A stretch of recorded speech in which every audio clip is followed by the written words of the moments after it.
Early morning routines of a multimillionaire. Bingo. Let's do it. Well, let's start with what your morning routine is. Kind of round this out a little bit. When you wake up in the morning, what do you tackle for success? Like, what is your strategy when you wake up? One of the first things that I do when I get up in the morning, so it's really interesting. I used to wake up at like 4 a.m. and I've actually adjusted that time frame. So now I'm waking up around like 5:30 to 6. Is doing cocaine every morning your routine, Frank?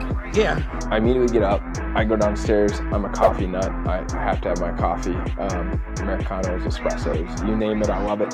I'll pound one of those, and then I immediately go for a run. So like a 5K run. I'm fasting, so I'm doing about 20 hours of fast every single day. Probably actually 20 to 24 hours. So then I'll have a meal, then another 20, 24 hours. So I don't actually eat until around noon.